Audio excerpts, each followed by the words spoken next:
There is a fruit, one that you may have walked past 100 times without giving it a second thought, that contains a compound so specific in how it interacts with the cells of the human retina that researchers studying it for the past 2 decades have been consistently surprised by what they found. Not surprised in a mild academic way, but surprised in the way scientists are when the data keeps showing something they didn't expect consistently across different countries, different research groups, and different patient populations. Tonight, I want to tell you about that fruit,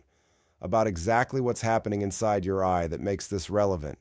and about why eating it in the evening specifically, rather than at other times of day, actually matters more than most people would assume. I'm Dr. Hale Thorne, and I've spent more than 30 years in clinical medicine and eye health, specifically the connection between nutrition and the long-term preservation of vision, has been a growing part of how I talk to patients over 60, because the research in this area has genuinely accelerated in the last decade in ways that make conversations I couldn't have had 10 years ago now both possible and necessary, and because the patients I see every week are living through changes in their vision that nobody is taking the time to give them a complete picture of. And I'll tell you honestly, I change what I eat in the evenings myself after looking closely at this specific research, which is something I only do when the evidence crosses a threshold I consider meaningful, rather than merely interesting. Because the threshold for changing my own habits is, if anything, higher than the threshold for recommending something to a patient, since I've spent 30 years watching patients and seeing which interventions actually translate into real-world changes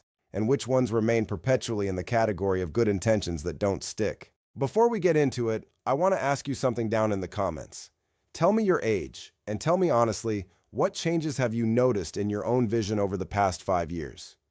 Whether that's needing more light to read comfortably, struggling more than you used to with night driving, taking longer to adjust when you move between bright and dim environments, or anything else that's shifted in a way you've noticed. I read every single comment on these videos, and this specific question matters because what you're about to hear connects directly to those exact experiences in a way that's going to make the mechanism immediately understandable rather than abstract. Let me start by talking about what's actually happening inside your eye as you age, because the fruit and the compound I want to tell you about make far more sense once you understand the specific structure they're acting on. And because this background is something most people have never had explained to them clearly, despite it being directly relevant to their daily experience of seeing the world. In the back of your eye is a layer of tissue called the retina, and within the retina there are 2 types of light-sensitive cells, rods and cones. The rods handle vision in low-light conditions, the kind of vision you rely on when you walk into a dimly lit restaurant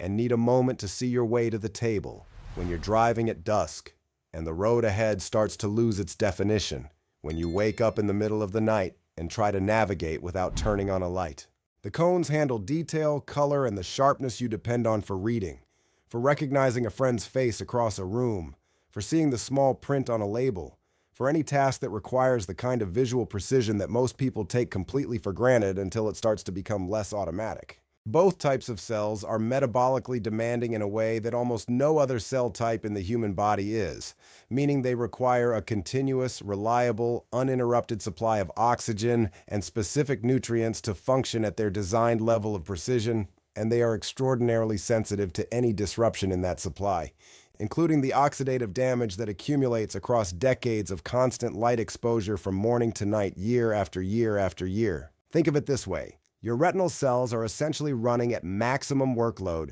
during every waking hour of your life, from the moment you open your eyes in the morning to the moment you close them at night without a break, for decades. That's an extraordinary amount of cumulative demand on cells that have limited capacity for self-repair, and the consequence of that cumulative demand, in many people, is a gradual decline in the precision and reliability of their vision that begins in the 60s and tends to accelerate in the 70s and beyond. At the center of the retina, in a small, densely packed region called the macula, cones are at their most concentrated, and this is the area responsible for your sharpest, most detailed central vision, the vision you're using right now to read these words, or to watch this video, or to see the face of whoever is sitting across from you. This is also the area most vulnerable to the kind of gradual, cumulative oxidative damage that underlies macular degeneration, which is one of the leading causes of significant vision loss in adults over 60 in the developed world, and which is particularly frustrating as a condition because it often progresses for years without producing symptoms obvious enough to prompt someone to seek care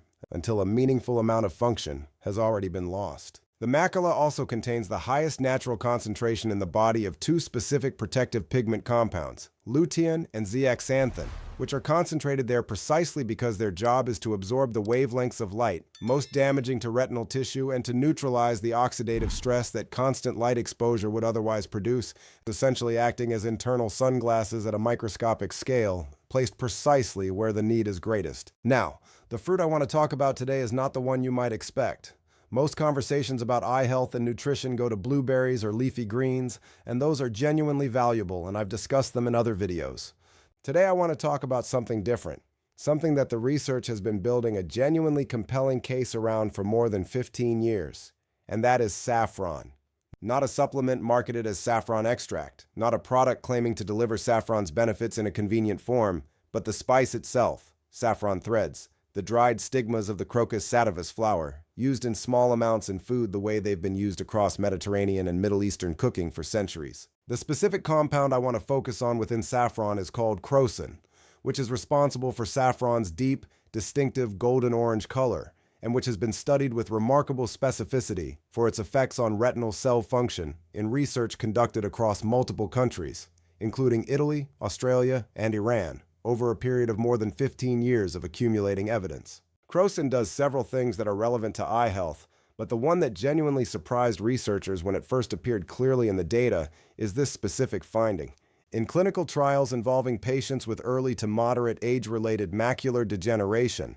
participants who consumed small daily amounts of saffron over periods of 3 to 6 months showed measurable improvements in a specific visual function called contrast sensitivity, meaning their eyes became better at distinguishing fine differences in pattern and detail, the kind of visual precision that allows you to read text against a background that isn't strongly contrasting, or to see the edges of objects clearly in conditions of lower light where detail tends to blur. Contrast sensitivity is a function of the rod and cone cells in the retina specifically, and it typically declines progressively in people with macular changes, following what researchers call a predictable trajectory that can be modeled and anticipated. Seeing that trajectory reverse, even partially, in people taking something as simple as a small daily amount of saffron was not what the research teams predicted when they designed the trials. They expected, at best, a modest slowing of the expected decline. What they found in several of the published trials was measurable improvement in the specific visual function being tested,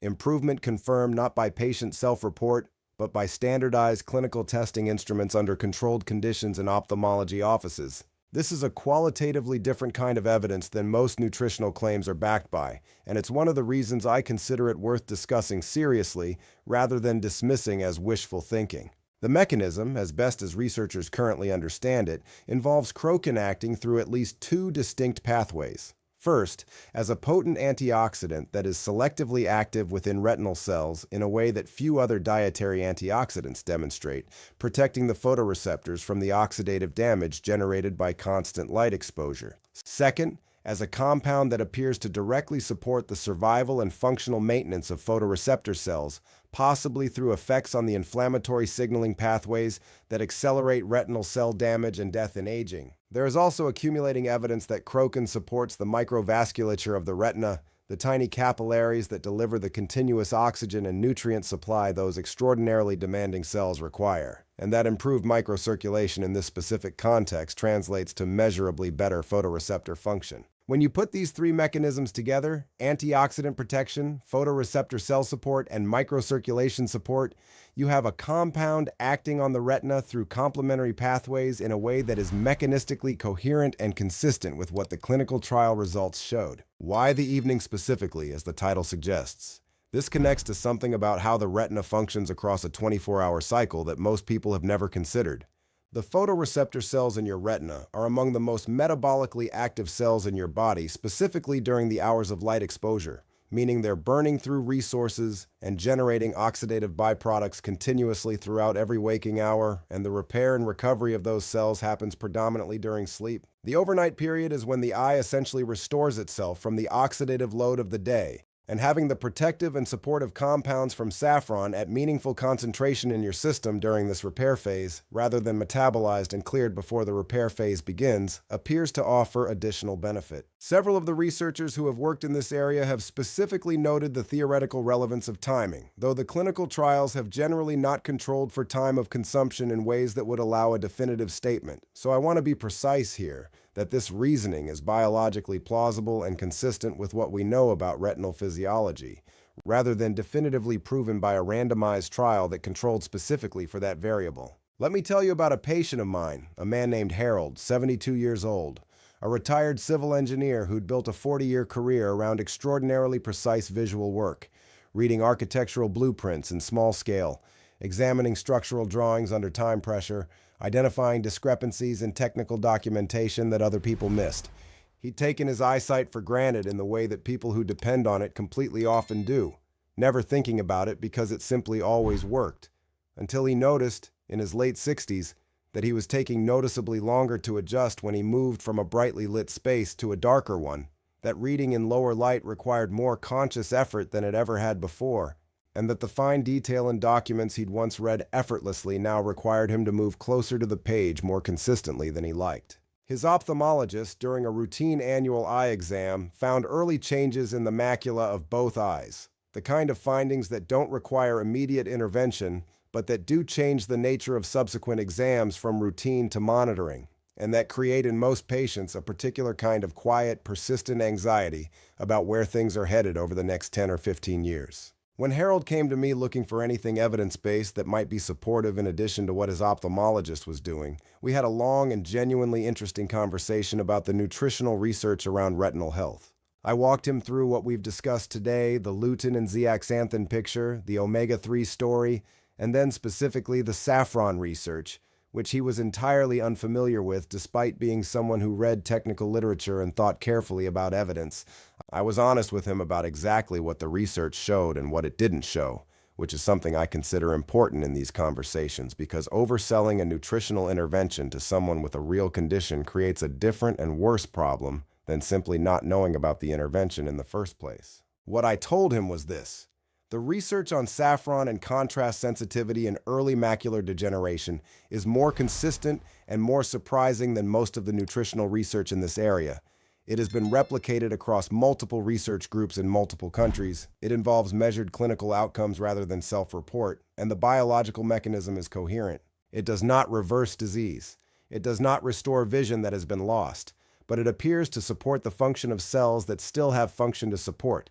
and to do so in a measurable way over a sustained period of use. He agreed to incorporate saffron into his evening meals several times per week, using real saffron threads rather than supplements, at concentrations consistent with what the trials used, and to maintain this alongside his regular ophthalmology monitoring without treating it as a replacement for any part of that monitoring. At his follow-up eye exam approximately 14 months later, his ophthalmologist ran his contrast sensitivity testing alongside the other measures and noted that his scores had remained stable, with one measurement in his right eye actually showing a slight improvement from the previous year's baseline. His ophthalmologist told him that given the trajectory the findings suggested when first identified, stability was a more positive outcome than expected, and mild improvement even more so. Harold told me, with the same precision he'd brought to 35 years of engineering work, that he couldn't establish causality from a single patient's experience over 14 months, which is entirely correct, and that he intended to keep eating saffron anyway, which I consider equally correct given the available evidence and the complete absence of any meaningful risk from doing so. Now, a quick pause here because if you've made it this far in this video, you're clearly someone who takes your own vision health seriously. And that already puts you ahead of a lot of people who won't give this a second thought until something is obviously wrong. Go ahead and tap that like button. If this is connecting with you in a meaningful way, it genuinely helps this information reach more people who could benefit from it. And let me know in the comments, were you already aware of saffron having anything to do with eye health, or is this genuinely new information for you? I read every single comment, every time. Let me give you some practical guidance on how to actually incorporate this because understanding the research is only useful if you have a realistic and specific picture of what using it actually looks like in daily life. Otherwise, it remains an interesting piece of information that never translates into anything you actually do. A meaningful amount of saffron for these purposes, based on the amounts used in the clinical trials that showed the most consistent results, is generally in the range of 20 to 30 milligrams per day, which in practical cooking terms is a small pinch,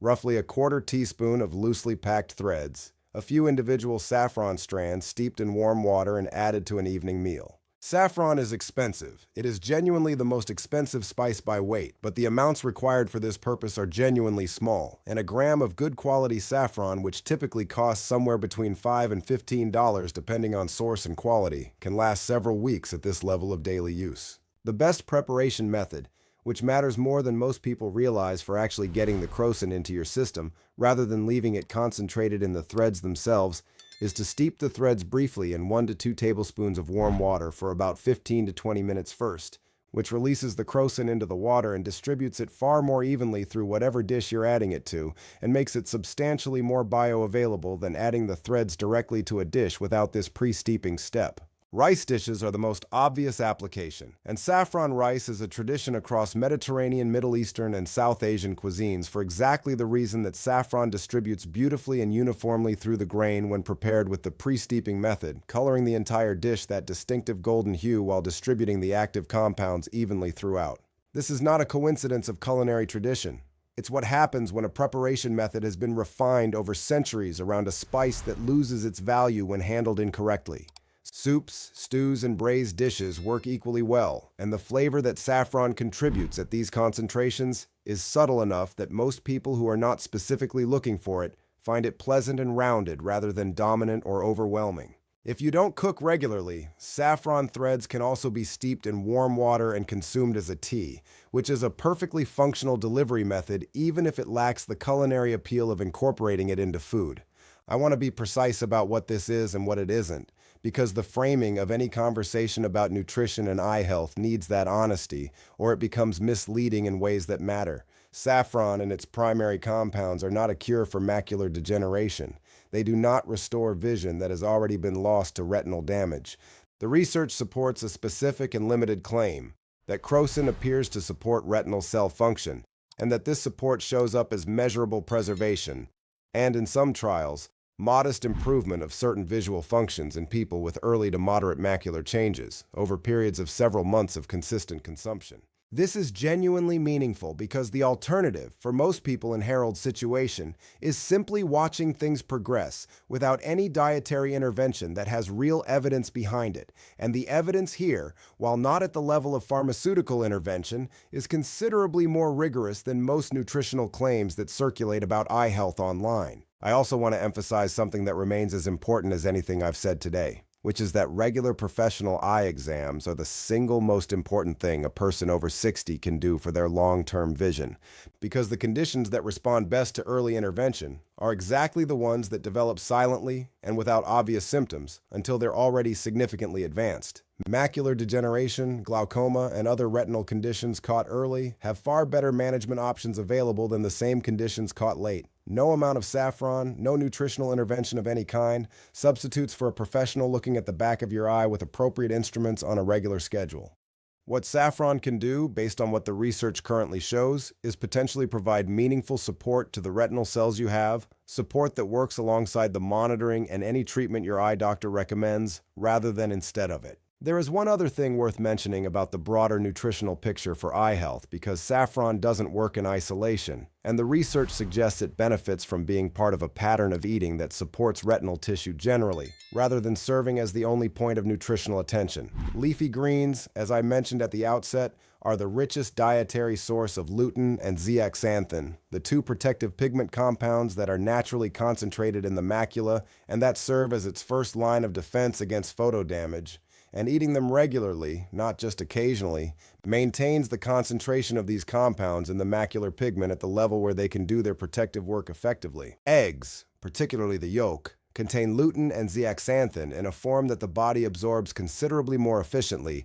than from plant sources alone, which is part of why the evidence around egg consumption and eye health has become increasingly positive in recent years. and why the older advice to limit egg consumption that many people your age grew up with has been substantially revised in both the cardiovascular and the eye health contexts.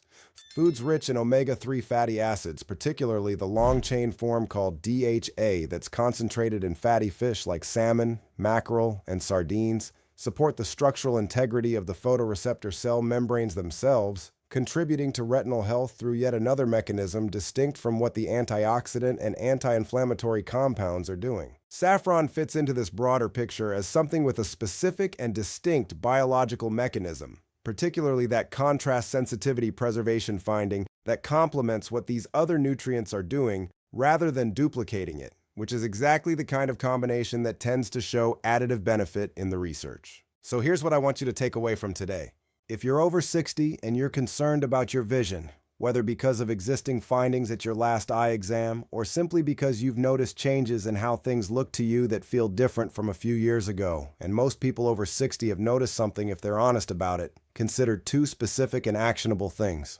First, if you haven't had a professional eye exam in the past year, make that appointment this week, not next month, not after the holidays, this week, because the conditions most relevant to this conversation are the ones that progress most silently, and catching them early is where the real difference in outcomes is made. Second, find a way to incorporate saffron into your evening meals several times a week, using real saffron threads steeped in warm water as I described, at concentrations consistent with what the research trials used. Do this for at least 3 to 4 months before drawing any conclusions about whether it's making a difference in how your vision feels to you, because the research timelines suggest that meaningful effects on retinal function require sustained exposure over weeks and months rather than days. The same patient, unglamorous consistency that underlies almost every meaningful change in health that I've watched happen across 30 years of practice. And pair it with the broader dietary pattern we discussed. Leafy greens regularly, eggs several times a week, and omega-3 rich fish at least twice a week, so that the saffron is contributing to a supportive nutritional environment for your retinal cells rather than operating alone. Before you go, think of someone in your life who's mentioned their vision changing as they've gotten older, a spouse, a sibling, a close friend, and share this video with them. Not because saffron is a magic solution, but because having accurate, research-based information about what genuinely helps is something far more valuable than most of the things circulating online about eye health, and sharing it is one of the most useful things you can do for someone you care about. And if you want to know the specific eye exam test that I recommend every single one of my patients over 60 ask for by name at their next appointment, the one that catches early macular changes most accurately, and that many people simply never get because they don't know to request it, that's exactly what I'm covering in the next video, so don't miss it. This video is for general educational information based on clinical experience and published research, and is not a substitute for professional eye care or a conversation with your own doctor. If you're experiencing sudden vision changes of any kind, please seek medical attention promptly. Take good care of yourselves, and I will see you in the next one.